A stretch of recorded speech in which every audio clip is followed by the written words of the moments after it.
The UK government just proved they can force any tech company to give up your private data. And if you think this doesn't apply to you, you're wrong. Apple just killed their strongest privacy protection in the UK. But here's what everybody is missing.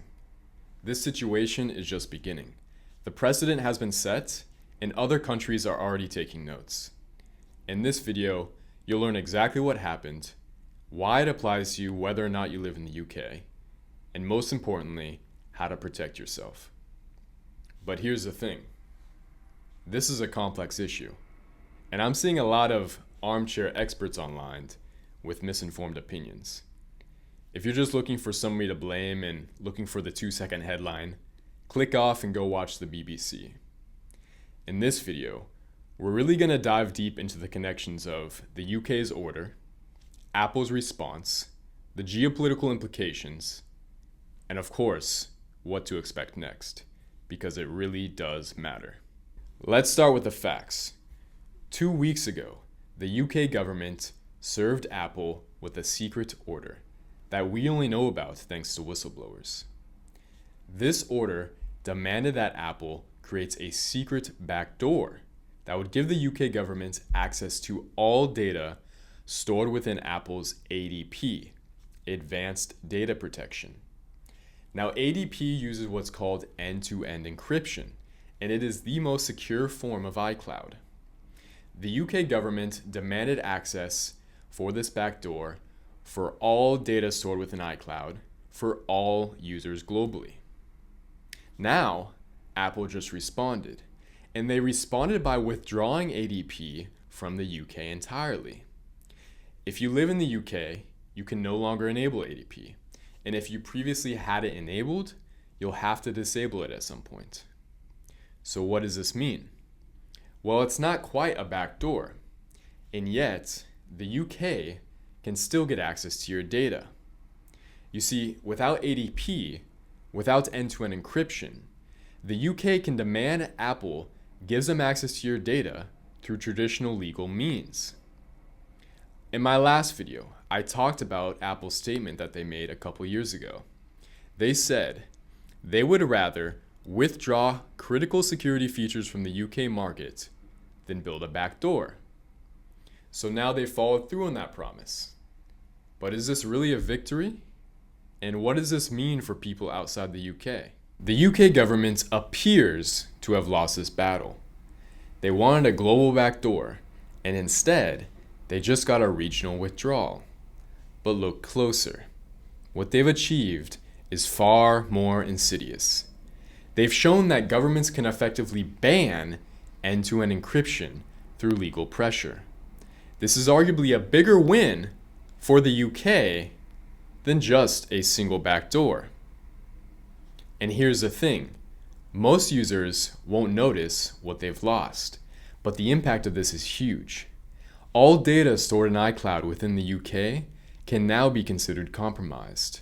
And thanks to the Five Eyes Alliance, this data can be shared freely between the UK, the US, Canada, Australia, and New Zealand. What's more is they've introduced this precedent of a region-specific privacy. Now the security of your data depends on where you're located. Other countries are taking notes.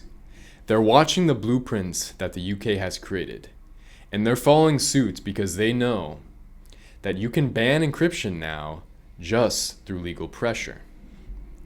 Other companies within the UK have likely already faced other demands. We just don't know about them yet because of the gag orders. Apple was placed in an impossible position by these UK demands. And yet their response may be a little bit more strategic than it first appears. This could be an opening move rather than their final position, buying time for legal appeals and building the public opinion. But here's where I disagree with Apple's approach.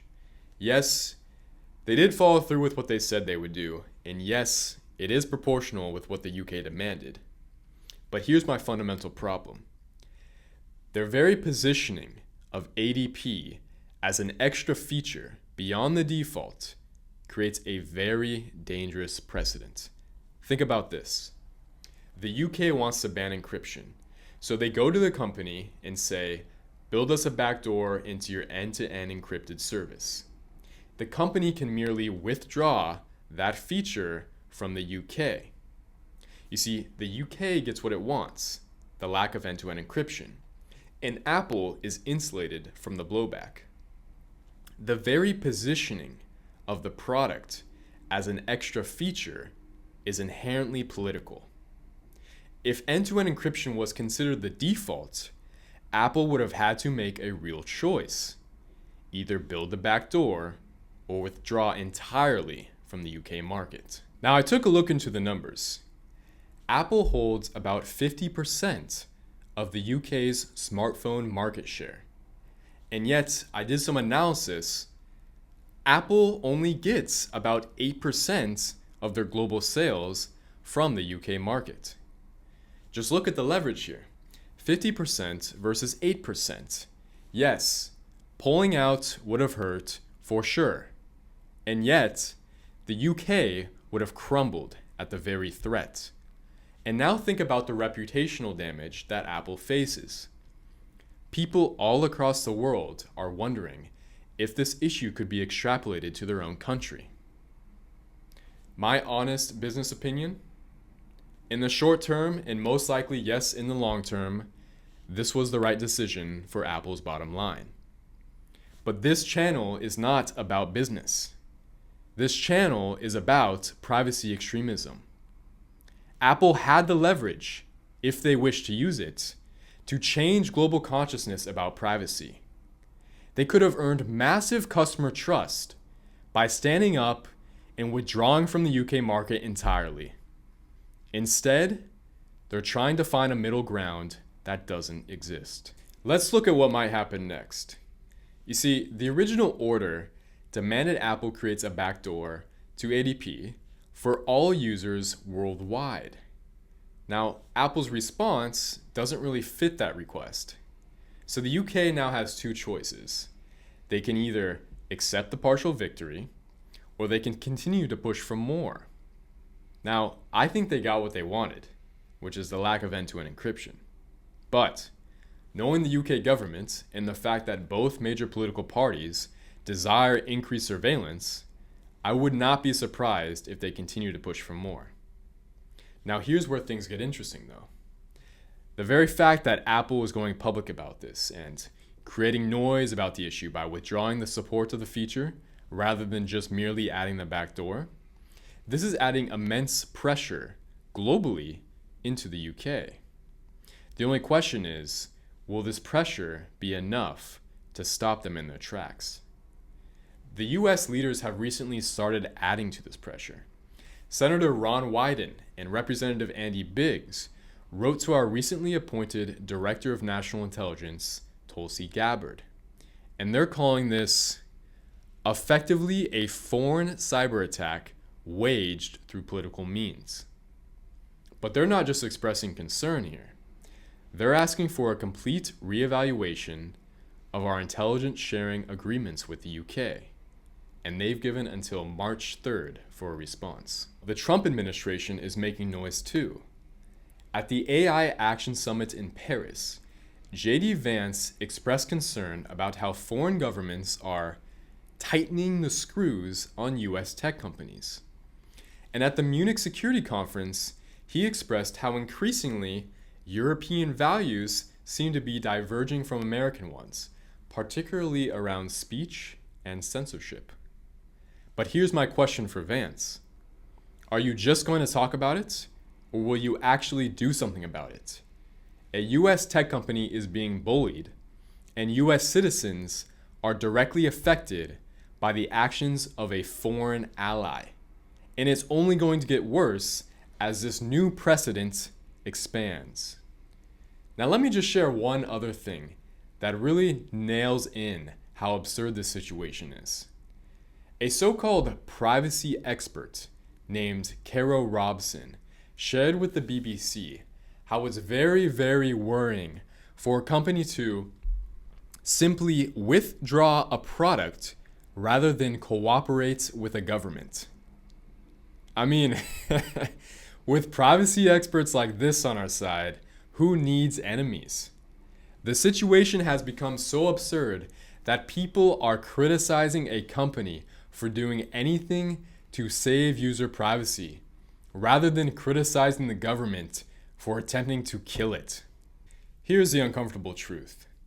The very fact that it's feasible to add a backdoor into ADP, the fact that it's something that the UK would target, that alone is sufficient reason not to use it. A system that can be compromised through legal means can never be made to be secure in the first place. But here's the thing. What can you do about it? Well, you can own your keys, you can own your devices, and you can own your storage. Do not use cloud storage unless you have full control over the encryption of your data and there are no key escrow systems in place. More important than that, understand that privacy is a shared responsibility. Your data is only as private as the weakest link in your chain of communication. It doesn't matter how secure your system is if you're sharing data with someone whose system is entirely compromised. And that is why it's critical that we cannot stay quiet about this issue. The UK is depending on secrecy, ironically enough. They're depending on confusion. But here's the thing about privacy. When one person wakes up, they tend to wake up their entire network.